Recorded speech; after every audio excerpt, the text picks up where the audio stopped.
pada seluruh saudara-saudara kita, sama ada yang telah lengkap vaksin ataupun yang tidak mau vaksin. Tuan-tuan mempunyai pendapat masing-masing. Silakan. Tapi hubungan sama kita orang Islam itu perlu didahulukan. Kerana dalam kubur nanti, malaikat tak sudi pun tanya, kita ni cocok ke berapa dos, tak ada. Soalan yang malaikat tanya, siapa saudara kamu? Dan payah kita nak menjawab. Kalau begini cara hubungan kita sama kita sekarang. Sekadar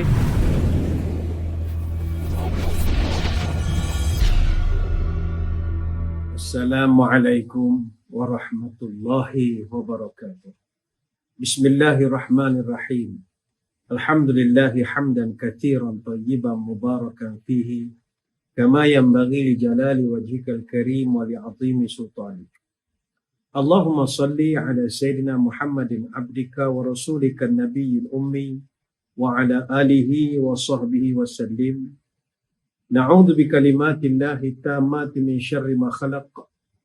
Bismillahilladzi la yadurru ma'asmihi syai'un fil ardi wa la fis sama' wa huwa as-sami'ul 'alim. Allahumma idfa' 'anil waba wal ghala wal riba wal zina wal mihan wa su'al fitan ma dhahara minha wa ma batan an baladina hadha khasatan wa an sa'ir biladil muslimina 'amatan ya rabbal 'alamin.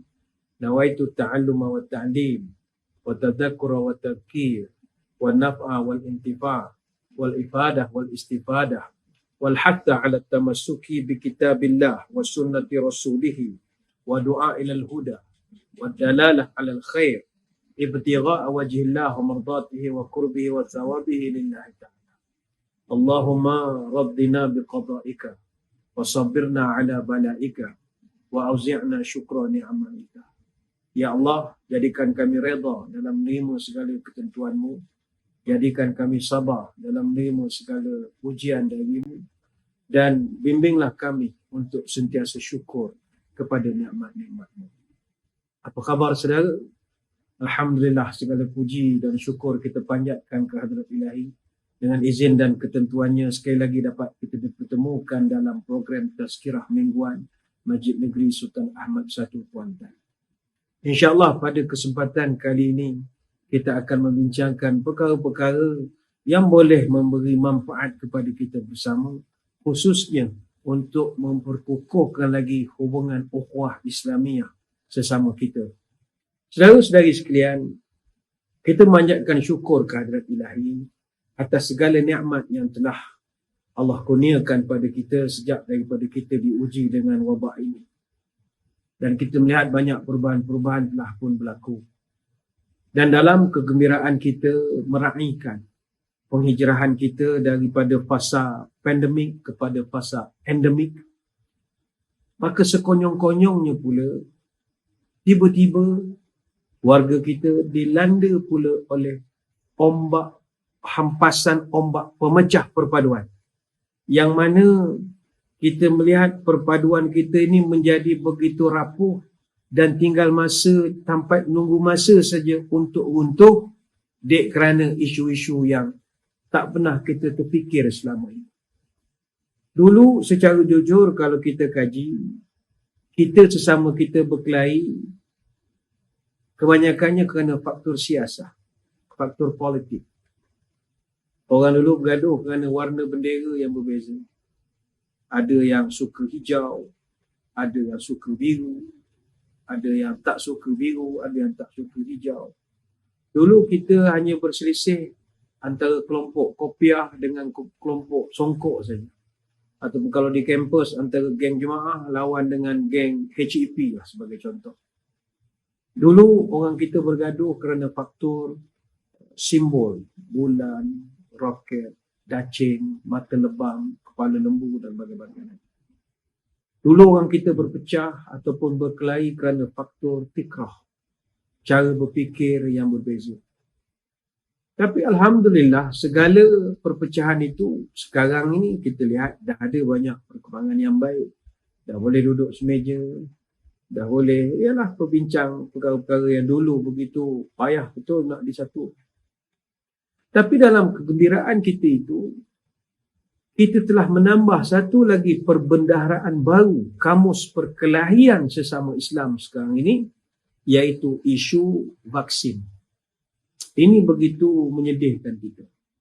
Maka timbul dua golongan, satu yang pro kepada vaksin, satu yang anti kepada vaksin, atau pro-choice ini. Masing-masing ada hujah. Sini mengatakan, oh inilah ulama sejati, sebab tegas tidak mahu vaksin, tidak mahu mengikut telunjuk Dajjal, ini ulama sejati. Sana ulama duniawi, ulama su, kerana ambil vaksin, mengikut cakap Freemason. Satu. Yang kumpulan satu lagi mengatakan, oh, sini ulama yang paling sejati sekali. Kerana kita mengikut aliran ahli sunnah wal jemaah. Negara majoriti umat Islam mengambil dua cocok. Ini adalah ulil amri. Sana ulama su. Sebab menongkah arus. Mengikut jejak langkah Yahudi dan Nasrani yang berpiket dan berdemonstrasi tidak mahu menerima suntikan macam-macam.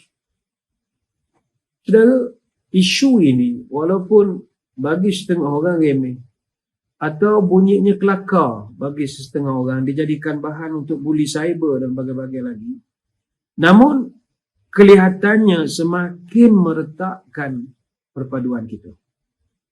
Sebab itu kalaulah kita tidak tampil ataupun tidak ada mana-mana pihak yang hadir untuk mencarikan titik pertemuan antara pertentangan dua kumpulan ini, kita khawatir masyarakat kita akan menghadapi suasana atau berhadapan dengan nasib benang habis, kain tak jadi, jarum patah, bajunya pula tidak siap.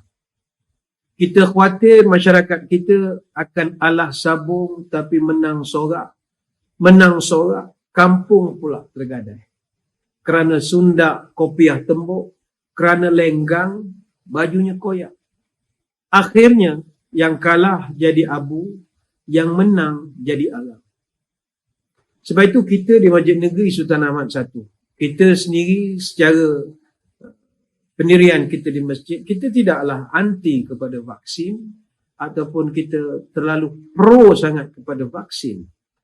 Sebab kita di masjid ni, kita adalah bukan anti vaksin, kita anti perpecahan. Dan kita bukan pro vaksin tapi pro perpaduan. Ya, vaksin COVID-19 itu mustahak. Tapi memvaksinkan ukhuwah Islamiyah yang sedang parah sakit tahap 4 perlu diberi bantuan pernafasan, itu jauh lebih mustahak. Itu jauh lebih penting. Tak berbaloi berpecah. Dan benda ni adalah benda yang real sedang berlaku. Kita memiliki grup WhatsApp di dalam handphone kita. Sebelum munculnya pertentangan antara dua kumpulan ini, WhatsApp grup kebanyakannya begitu harmonis sekali. Masing-masing berkongsi cerita harian yang berlaku pada mereka. Pergi makan di sana, masak di sini dengan keluarga begitu. Tapi mutaakhir ini, hatta di dalam WhatsApp grup, adik-beradik, WhatsApp grup, saudara mara, ini yang ada hubungan silaturahim dengan kita. Bagi yang tak minat nak mengambil 2 dos, akan mengeluarkan artikel yang berbagai yang dipetik entah berantahlah daripada mana sumbernya. Sudah pasti yang di dalam grup itu yang ada kumpulan yang mengambil suntikan akan terasa kecil hati, dituduh dajjal, dituduh sebagai bagai-bagai lagi. Akhirnya left group berbahasa muka, mata bertentangan, hati kedapatan. Maka saudara, adakah ini budaya yang nak kita bawa hasil daripada pasca pandemik ini? Sebab itulah muslimin muslimat sekalian, kita mesti mendamaikan. Ini sudah menjadi satu amanah yang Allah Ta'ala berikan kepada umat Islam. Kalau kau tengok ada sesama orang Islam ni bergaduh, mesti ada kumpulan ketiga yang mendamaikan. Ini amanah yang kita pikul. Innamal mu'minuna ikhwatun fa aslihu baina akhwaikum wattaqullaha la'allakum turhamun. Allah Ta'ala sebut dalam surah Al-Hujurat ayat yang ke-10, sesungguhnya orang-orang beriman itu semuanya bersaudara, kata Allah. maka damaikanlah antara kedua saudaramu yang berselisih itu dan takutlah kepada Allah. Mudah-mudahan kamu dapat kasih sayang dan rahmat daripada-Nya. Surah Al-Hujurat ayat yang ke-10.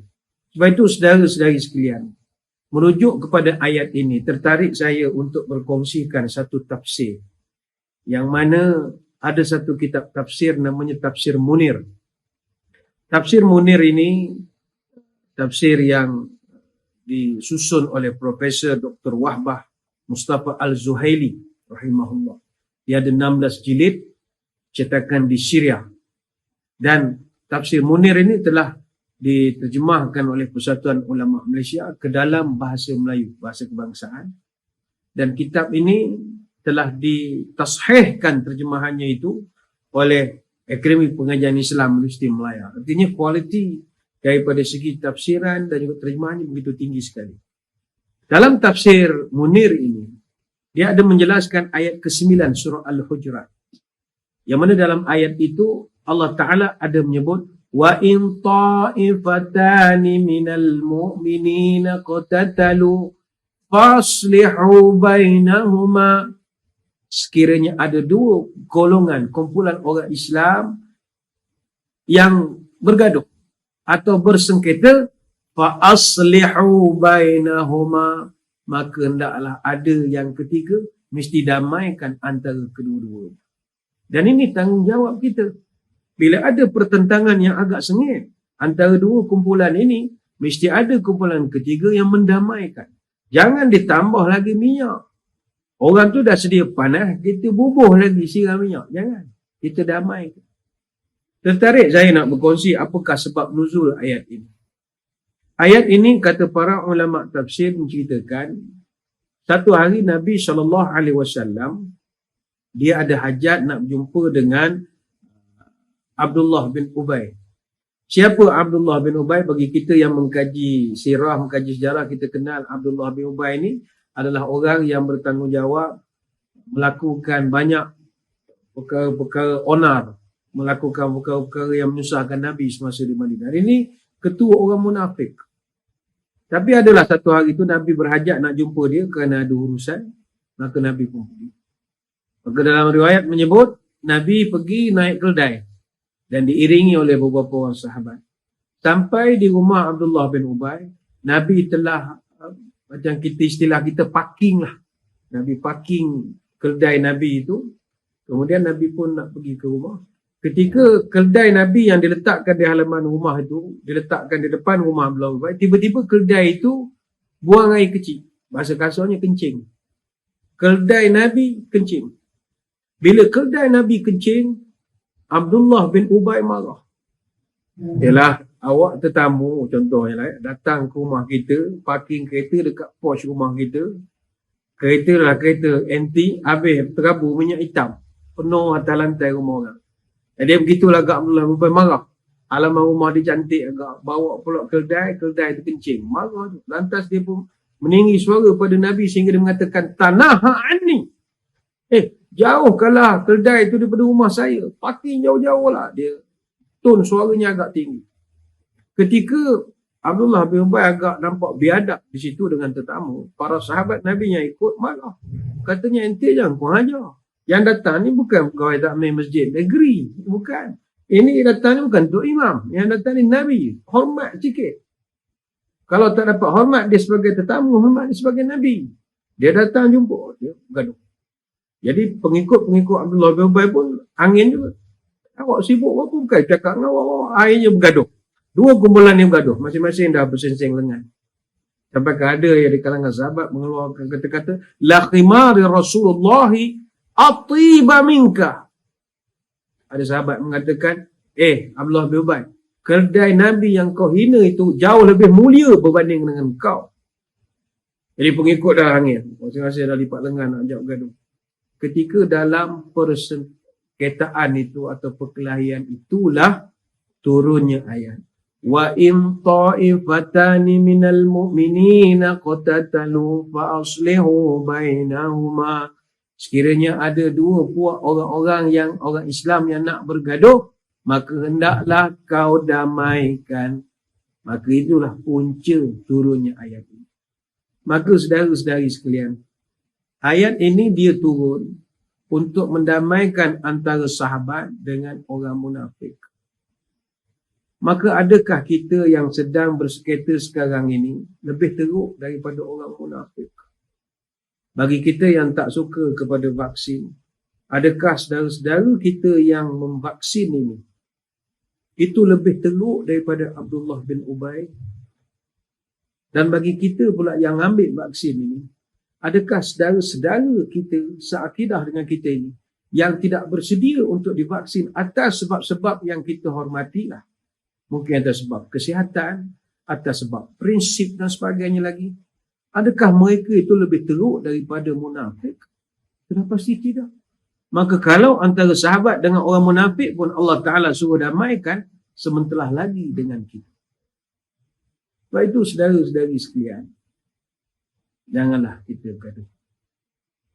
Sememangnya akhir zaman ini kita akan menyaksikan begitu banyak sekali fitnah, pergaduhan. Ini ujianlah yang akan menimpa kepada kita orang-orang Islam ini. Dan kita juga akan melihat banyak tuduhan-tuduhan dibuat. Silang menyilanglah tuduhan itu. Orang yang tak suka vaksin akan tuduh kepada orang begini. Orang yang suka, yang pro vaksin tuduh pula kepada anti vaksin begitu begini. Jangan. Kita kena ingat, tak semua tuduhan yang kita buat itu betul. Tak mesti. Macam kalau kita yang tak suka kepada vaksin ataupun belum bersedia nak vaksin, jangan kita mengatakan, oh ini orang vaksin ni semuanya bukannya ikhlas sangat ni, ini sebab nak pergi mengetik kedai mamak saja. Dah, tidak. Tak mesti begitu. Mungkin telahan kita saja. Ingat saudara-saudari sekalian, tak semua orang yang beriman pada Allah, percaya kepada Rasulullah, dia bukannya kerana dia beriman pada vaksin, tidak. Bukan kerana dia percaya vaksin adalah penyelesaian seolah-olah meletakkan makhluk lebih besar daripada Allah. Ini jauh daripada kata-kata begitu, tidak. Saya percaya ramai di kalangan orang yang divaksin ini kerana dipaksa. Kerana terpaksa atau dipaksa.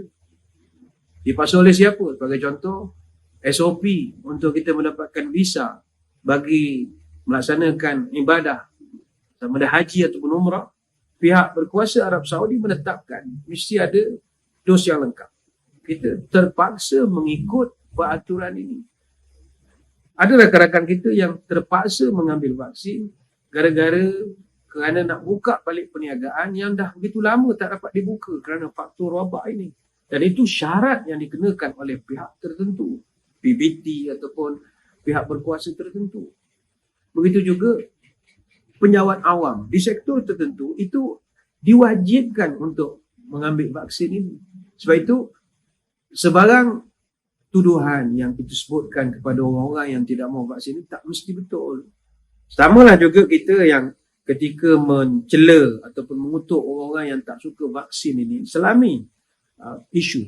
Mereka bukannya anti kepada vaksin secara terburu-buru begitu. Saya dipahamkan dalam memorandum yang mereka hantar ataupun mereka sembahkan kepada Kepala Duli Yang Maha Mulia Seri Paduka Baginda Yang di-Pertuan Agong pada minggu yang lalu.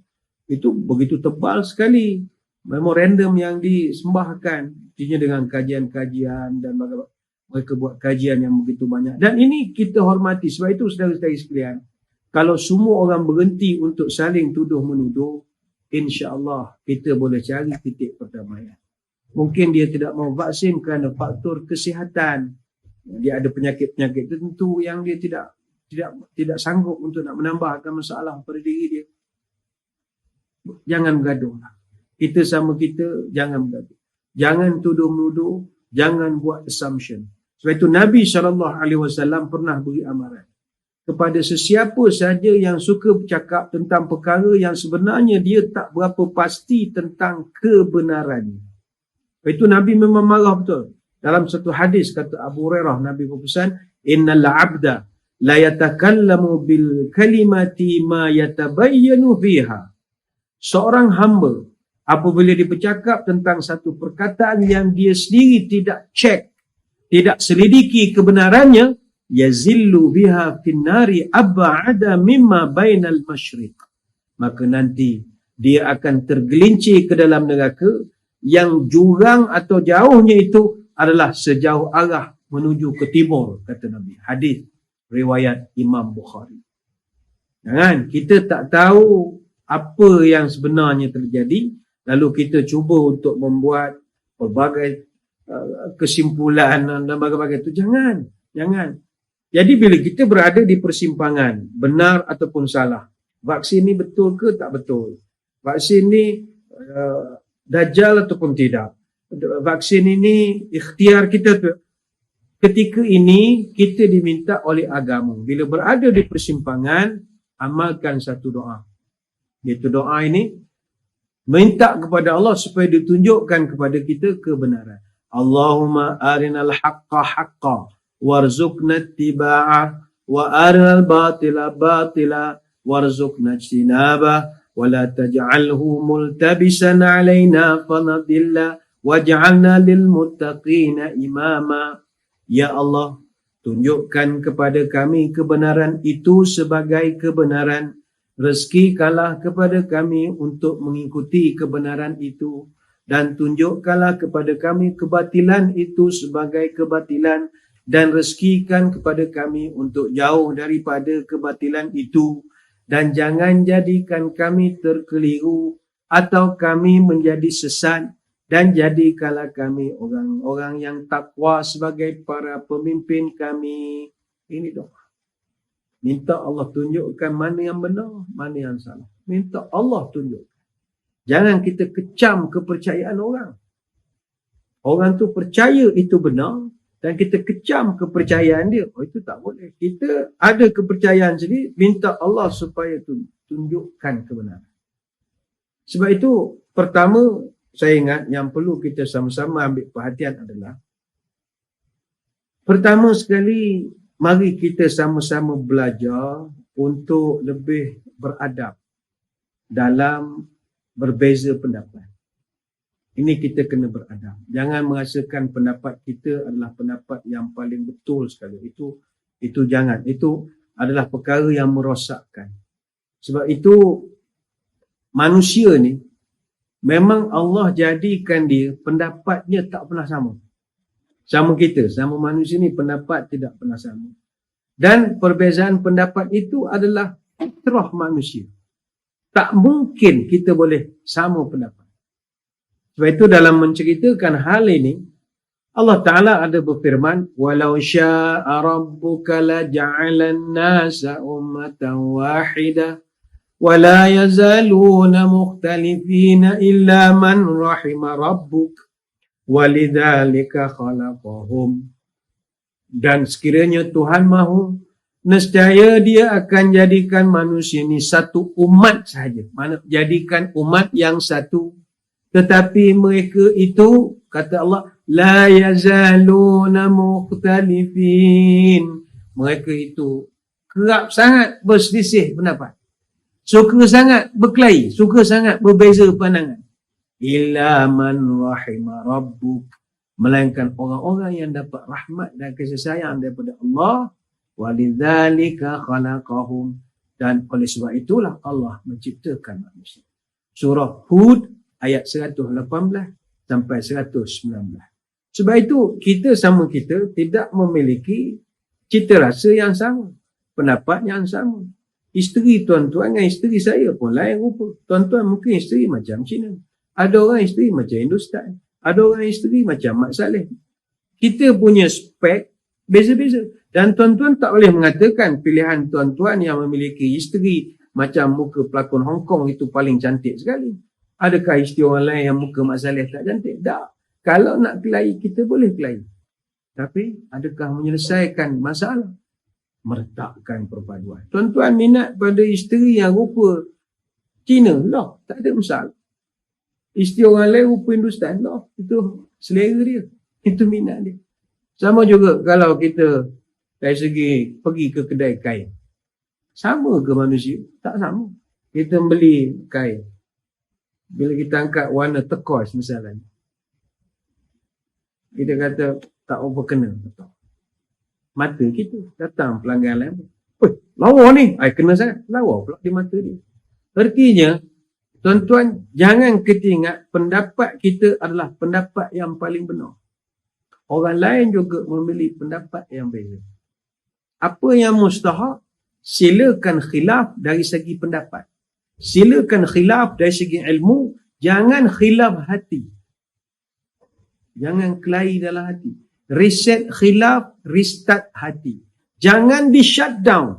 Sedikit sebanyak error, kita baiki. Asalkan hubungan, jangan hang terus. Dia bagaikan sebuah komputer. Sebab kita sama kita orang Islam ni, nak kelahi buat apa? Berbeza pendapat. Terbit mentari menyilau mata. Orang daik menjala udang. Sama sendiri, tak payah bersekata. Bukankah molek kita makan sehidang. Tuan-tuan tak nak jojo, tuan-tuan punya pasal. Pro-choice. Your body, your choice. Tuan-tuan nak jojo, law lah. Nak 3 dah, 4 dah, 5 dah, law. Tak ada masalah. Jangan bergaduh. Jangan bergaduh. Ini sifat kita yang pertama, berbeza pendapat. Jangan ikut rentak orang. Orang jahil dia memang suka kelahi. Orang jahil dia favorite dia kelahi. Kita ni mikir alam kubur kita esok. Tuan-tuan masuk kubur, Tuhan tak tanya berapa dah awak cocok. Tuhan bukan tanya mu ambil dah ke tak. Bukan itu yang Tuhan tanya. Yang Tuhan tanya, siapa saudara awak? Siapakah saudaramu? Malaikat tanya. Nak jawab apa?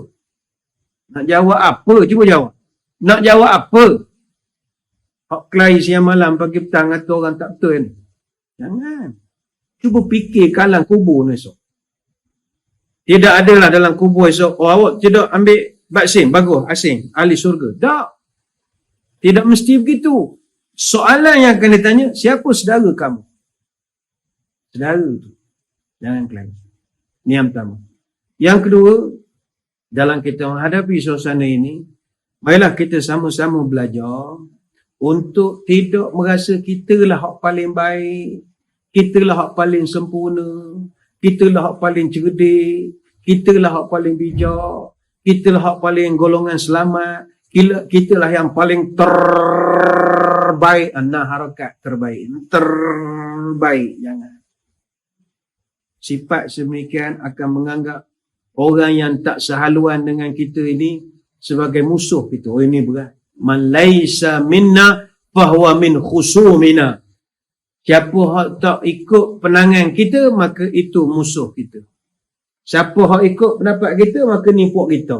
Puak kita belakang. Sebab serupa. Jangan begitu. Itu asabiyah. Allah Subhanahu Wa Taala larang kita buat perangai dan perkara yang begitu. Fala tuzakku anfusakum huwa a'lamu bimanittaqa. Allah Ta'ala sebut, mu jangan mengatakan dirimu yang paling suci. Kerana kata Allah Ta'ala, a'lamu bimanittaqa. Aku lebih kenal siapa orang yang lebih takwa, kata Allah. Aku yang lebih kenal. Ini surah An-Najmi ayat 32. Jangan. Itulah saudara-saudari sekalian. Allah Ta'ala juga melarang kita memecah belahkan orang Islam di mana kita berbangga dengan kelompok kita dan kita hina pula kelompok yang lain. Geng hak dua-dua hina geng hak tidak pernah cocok ni. Geng takut jaruk. Jangan. Mulut-mulut ni kita cuba ingat sikit awak tu esok mati. Dalam kubur tak ada soalan pasal COVID, pasal vaksin ni tak ada. Yang ada adalah, ini confirm. Yang ada hanyalah, siapa saudaramu? Jangan kata ke dia. Yang tak minat cocok pun sama. Mulut kena jaga. Mulut kena jaga. Jangan kata, ini Dajjal. Ini ngikut Freemason. Ini ikut telunjuk WHO. Ini khilaf sunnah Nabi. Ini golongan. Jangan begitu. Agama kita tak beri kita kelompok-kelompokkan orang. Khususnya kita sesama kita. Tak boleh. Dalam Quran Allah Ta'ala menyebut. Minal ladhina farraqu dinahum wa kanu syi'a. Kullu hisbim bima ladaihim farihun. Akan ada orang yang memecah belahkan agama. Dan mereka ini memecahkan kepada beberapa golongan. Tiap-tiap golongan merasa bangga dengan apa yang ada pada golongan mereka. Surah Ar-Rum ayat 32. Jangan sampai begitu. Merasa bangga dengan kumpulan kita. Kitalah kumpul. Saya dengar pula ada istilah guna kita al-ghuraba, gitulah golongan yang disebut oleh Nabi. Jangan begitu. Jangan. Dengan menyebut kita adalah golongan al-ghuraba, firqah itu dalam seolah-olah menerakakan kumpulan lain, itu juga tidak dibenarkan dalam agama. Jangan sampai kita merasa kita paling benar, paling luhur, sehingga kita menganggap orang lain itu sebagai sesat, kafir, musyrik dan bagai-bagai perkataan jelek yang lain. Itu tidak dibenarkan. Sebab itu ada satu hadis Nabi SAW pernah menyebut, inna akhwafa ma akhafu alaikum rajulun qara'al Qur'an hatta idza ru'iyat bahjatuhu alaih wa kana rid'an lil Islam insalakha minhu wa nabadahu wara'a dhahrihi wa sa'ala jarihi bisayf wa ramahu bisyirki. Sesungguhnya yang paling aku takut berlaku pada kamu adalah seorang daripada kamu yang telah pandai baca Quran atau menghafal ayat-ayatnya sehingga nampak kebagusan kamu terhadap Al-Quran itu sendiri dan nampak dia ni jadi pembela Islam, tetapi tiba-tiba dia terlepas daripada Quran dan dia membuang Quran di belakang punggungnya dan dia menyerang jiran-jirannya atau saudara-saudaranya bisayf, dengan pedang, waramahu bisyirki, dan menuduh saudara maranya se-Islam itu sebagai orang syirik belaka. Qultu, maka Huzaifah bertanya kepada Nabi, ya Rasulullah, ya Nabi Allah, ayyuhuma awla bisyirki, al-marmiyu amir rami? Qala balir rami. Maka Huzaifah bertanya, ya Nabi Allah, siapakah yang sepatutnya layak dituduh jadi musyrik?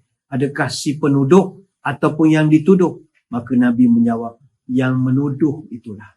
Ini hadis riwayat Bukhari, Abu Ya'la, Ibn Hibban dan juga Al-Bazzar. Jangan. Di saat mulut kita menyebut inilah kumpulan golongan yang sesat, inilah golongan yang rosak akidahnya kerana lebih percaya kepada vaksin berbanding dengan kuasa Allah, ini adalah tuduhan yang berat. Sebab mempertikaikan akidah seseorang itu tidak dibenarkan di dalam agama. Tak diberi ruang pun untuk kita mempertikaikan akidah seseorang. Berat kalau kita dah mula bermain dengan kalimat-kalimat akidah ini.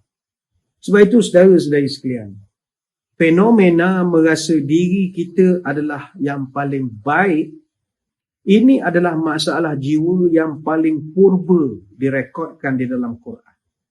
Bahkan sejak daripada era iblis berlawan dengan penciptaan Adam, hinggalah zaman para munafikin, di zaman Rasulullah SAW, semua di kalangan watak antagonis ini merasakan mereka lah yang paling baik berbanding orang lain.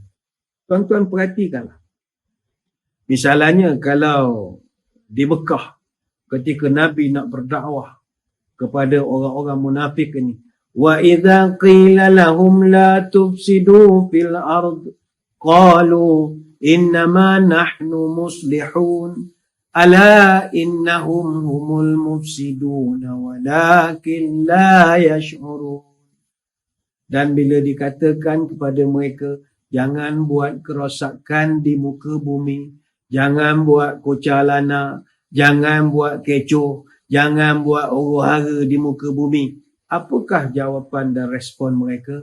Innama nahnu muslihun. Kami tak buat kecoh. Kami hanya nak menegakkan kebaikan. Kami nak bawa kebenaran. Muslihun. Kami melakukan reformasi.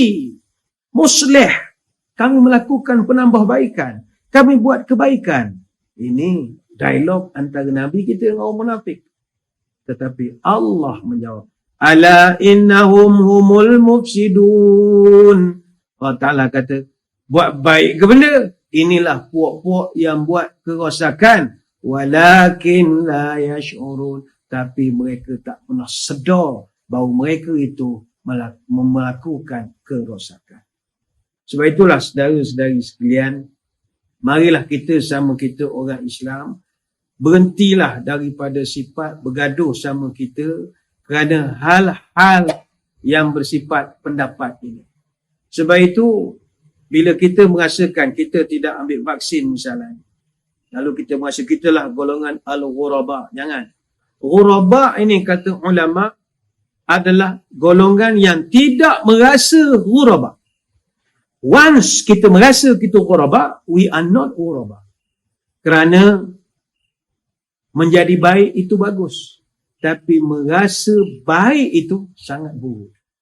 Merasa baik. Jadi baik bagus. Jadi benar itu bagus. Tapi merasa benar itu rosak. Bahkan bila kita merasa kita baik, merasa kita benar, satu penyakit yang kita takkan terkawal nanti adalah penyakit riak. Termasuklah tuan-tuan yang dah cocok dua-dua. Jangan merasa paling baik, nanti kita merasa kita riak berbanding dengan orang yang belum cocok. Jangan. Kita yang tak nak cocok, jangan merasa kita paling baik kerana menolak pada uji kaji ni, kata mereka, experimental vaksin ini. Kalau kita yang paling baik, jangan. Kerana merasa baik itu boleh membawa kepada riak. Dan ingat, riak itu lebih berbahaya daripada fitnah Dajjal. Ya, kita tahulah bila suasana vaksin ini ramai betul yang mula mengkaji cerita Dajjal dan bagai-bagai lagi. Tapi Nabi pernah sebut, ada yang lebih aku khawatiri daripada Dajjal, iaitu sifat riak. Ala ukhbirukum bima huwa akhwafu alaikum indi minal masihid Dajjal. Maukah kamu aku beritahu, ada satu perkara yang aku sangat khawatir berlaku kepada kamu lebih daripada berlakunya peristiwa penurunan Dajjal. Maka sahabat menjawab, bala, kami nak ya Rasulullah. Apakah bahaya itu? Kata Nabi, asyirkul khafi ayyakuma rajulu yusalli fayuzayyinu salatahu lima yara min nazari rajulin. Yang aku paling takut adalah umatku nanti terjebak dengan masalah syirik tersembunyi. Apa dia syirik tersembunyi itu? Dia mengerjakan ibadat, khususnya salat, kata Nabi. Dan dia membagus-baguskan semayangnya itu dengan cara bacaan, cara sebutan, cara rokok yang begitu kemas sekali, dengan harapan agar ada orang memerhatikan gerak-gerinya. Hadis riwayat Ibnu Majah. Kita tahu bahawa fitnah Dajjal itu hebat sangat dah. Hebat sangat. Ma baina khalqi Adam ila qiyamis sa'ah khalqun akbaru minad Dajjal. Tidak ada satu makhluk sejak Adam diciptakan sampailah hari kiamat yang fitnah dan ujiannya lebih teruk daripada Dajjal. Itu ada Nabi sebut dalam hadis riwayat Muslim. Bahkan kita di musim wabak, tak ada orang pun yang boleh menafikan bahawa ianya ada kena-mengena dengan Dajjal. Itu tak boleh kita nafikan. Apa sebab? Kerana ada dalil-dalilnya. Kalau kita yang mengaji usuluddin, kita yang mengaji tentang eskatologi Islam, perkara yang berlaku sebelum kiamat, itu kita jelas melihat apa saja yang berlaku ni sebagai petanda perakhiran zaman. Peristiwa yang berlaku di Syria misalnya, apa yang berlaku perebutan takhta di Saudi misalnya, kita melihat peristiwa pemberontakan di Istanbul misalnya, ataupun kita melihat cerita wabak pandemik, hanya melengkapkan puzzle yang telah kita tahu berdasarkan hadis-hadis Nabi. Ya, kita tak dapat nafikan bahawa wabak ini ada kaitan dengan penurunan Dajjal. Sebab Nabi pernah menyebut 3 tahun sebelum Dajjal keluar, seluruh dunia ini akan berlaku kesengsaraan. Sengsara bermakna dulu kita duduk dalam keadaan stabil ekonomi dan bagai lagi, tapi akhirnya kita menjadi miskin, jadi susah. Dulu kita M40, sekarang jadi B40 dan begitu, T20 jadi M40. Turun. Dan hadisnya ada, hadisnya panjang. Kata sebagaimana riwayat daripada Abu Umamah Al-Bahili yang ceritakan pernah Nabi sallallahu alaihi wasallam cerita panjang tentang Dajjal, tentang apa yang berlaku, yang akan berlaku, sampai kata Nabi, wa inna qabla khurujid Dajjal 3 sanawatin syidadin. Nanti Dajjal sebelum dia datang, dunia akan huru-hara selama 3 tahun, kata Nabi. Kemaraunya, ekonomi merudum dan berbagai lagi. Kita tak nafikan bahawa tidak mustahil bahawa yang berlaku sepanjang wabak ni ada cikal bakal kemunculan Dajjal. Siapa di kalangan kita yang berani langgar SOP? Tak ramai pada kita yang berani langgar SOP. Tapi pernahkah orang mengkaji sejauh mana benarnya SOP yang kita pegang itu? Kita tak pernah kaji. Adakah SOP itu sungai api ataupun sungai jernih? Yang Nabi sebutkan dalam hadis Dajjal. Fa'imma adrakanna ahadun falyatin nahra alladhi yarahuna wal yughammid, kata Nabi. Nanti kalau Dajjal datang, dia bawa dua sungai. Satu sungai api, satu sungai jernih. Maka kalau dia datang bawa tawaran itu, pejamkanlah mata, celupkanlah kepalamu di dalam sungai yang ada api itu, kata Nabi. Itu kita jelas hadis-hadisnya. Itu ada dalam Sahih Muslim dan pelbagai lagi. Ya, tetapi ingat, walaupun fitnah Dajjal itu besar, riak itu lebih ditakuti Nabi SAW. Kita juga jangan menganggap bahawa hanya kitalah satu-satunya golongan yang disebut-sebut di dalam hadis-hadis Nabi. Ini banyak kita dengar. Orang selalu bila nak mengatakan kumpulan mereka adalah kumpulan yang terbaik dan sebagainya, mereka akan menunggang hadis-hadis, mencari hadis-hadis yang menyebutkan bahawa mereka lah yang dikatakan dalam hadis itu. Kalau Nabi sebut ini akan muncul golongan Wa'ud, kita akan assume dan kita akan jadi golongan claimant. Orang yang claim bahawa kita lah golongan ini.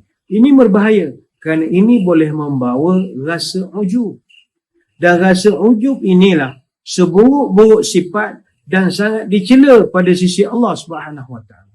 Bahkan ujub ini bila ada dalam hati seorang, penyakitnya lah dia akan merasa dia yang terbaik, orang lain teruk semua. Bahkan dia rasa dirinya lah saja yang akan masuk surga, orang lain semua tak boleh masuk surga. Jangan. Kalau kita kaji balik, kenapakah iblis dilaknat oleh Allah? Walhal iblis dulu begitu mulia, rajin bertasbih, rajin beribadah kepada Allah di surga. Para malaikat juga adalah pengikut-pengikut dia. Tapi akhirnya dia dihalau daripada surga dan dikutuk selama-lamanya. Why? Jawapannya senang saja. Iblis merasakan dia lebih baik daripada Adam. Itu saja masalah. Allah Ta'ala merekodkan, Qala ya iblis, ma mana'aka an tasjuda lima khalaqtu biyadai. Istakbarta am kunta minal alim. Allah Ta'ala tanya direct, iblis, apa yang menghalang kau tunduk, respect, sujud kepada ciptaan aku? Manusia ni aku cipta dengan kedua-dua tangan aku. Adam ini. Apa masalah kau tak nak hormat pada dia? Astakbarta. Engkau rasa engkau besar ke? Engkau rasa engkau layak untuk sombong ke? Am kunta minal alim. Engkau dah rasa besar kepala ke? Lu langsi lah. Seolah begitu. Lu langsi lah. Lu langsi lu mati oh. Gangster. Samseng lah. Seolah begitu lah. Am kunta minal alim. Engkau rasa engkau besar ke? Allah Ta'ala tanya kepada Iblis. Apa jawapan Iblis? Ini jawapan orang sombong. Qala ana khairun minhu khalaqtani min narin khalaqtahu min tin. Jawab Iblis, ya, saya lebih baik daripada Adam. Why? Kerana saya diciptakan daripada api. Sedangkan dia hanya diciptakan daripada tanah saja. Mana boleh? Kami tak boleh bercampur. Apa respon Allah? Qala fakhruj minha fa innaka rajim wa inna alaika la'nati ila yaumiddin. Allah Ta'ala kata, nyah kamu daripada surga ini. Sesungguhnya kamu adalah makhluk yang terkutuk. Sesungguhnya kutukanku kepadamu sampailah hari kiamat nanti. Surah Sad ayat 75 sampai 78. Iblis, dia merasa dialah yang paling baik dan dia menganggap Nabi Adam lebih rendah daripada dia. Dan kalau kita hari ini ada sifat begitu, tak kira kita ni yang cocok dua-dua, memandang kita lebih baik bagi orang yang tak cocok, ataupun kita yang tak nak cocok memandang kita ni jauh lebih baik daripada orang-orang yang cocok, maka kita dengan iblis sama sajalah perangai. Merasa kita paling terbaik. Sebab itu saudara-saudari sekalian, marilah kita bersatu hati. Kita sama kita orang Islam ini, kita semua ibarat seikat bak sirih, serumpun pun bak serai. hendak belayar ke Teluk Betung sambil belayar labuhkan pukat. Bulat air kerana pebetung, bulat manusia kerana muafakat. Kita sama kita bagaikan au dengan tebing, bukit sama didaki, lembah sama dituruni, berat sama dipikul, ringan pun sama dijinjing, hati gajah sama dilapah, hati kuman sama dicicah. Kalau mendapat pun sama laba, kehilangan pun sama berani. Gunung Tahan sama didaki, Sungai Pahang sama digenang. Kalau kita bersatu hati, kerja yang susah menjadi senang. Sekadar itulah sembang-sembang kita pada kesempatan kali ini. Saya ucapkan ribuan terima kasih di atas perhatian. Mohon maaf sebarang kekurangan. Moga-moga bertemu pada lain kesempatan. Kepada seluruh saudara-saudara kita, sama ada yang telah lengkap vaksin ataupun yang tidak mahu vaksin, tuan-tuan mempunyai pendapat masing-masing. Silakan. Tapi hubungan sama kita orang Islam itu perlu didahulukan. Kerana dalam kubur nanti, malaikat tak sudi pun tanya, kita ni cocok ke berapa dos, tak ada. Soalan yang malaikat tanya, siapa saudara kamu? Dan payah kita nak menjawab. Kalau begini cara hubungan kita sama kita sekarang. Sekadar itu, sebelum pisah mari kita tutup dengan doa. Moga majlis kita diberkati ilahi. A'udzubillahi minasyaitonirrajim. Bismillahirrahmanirrahim. Alhamdulillahirabbil alamin wassalatu wassalamu ala asyrafil anbiya'i wal mursalin wa ala alihi wa sahbihi ajmain. Allahumma rzuq baladana Pahang Darul Ma'mur khasatan wa sairul biladil muslimin amatan as-sakha wan nama' war raha wa fadha bihifdzika min kulli makruh ya rabbal alamin. Allahumma inna na'udzubika minal baras wal junun wal judam wa min sayyi'il asqam wa na'udzu bi kalimatillahi tammati min syarri ma khalaq. Ya kafi ya syafi ya wafi ya hamid ya majid. Irfa' 'anna kulla ta'bin syadid wa qina minal hadid wal hadid wal marad syadid. Wakshif 'anna minal bala'i ma la yakshifu ghairuka. Allahumma inna nastaghfiruka innaka kunta ghaffara.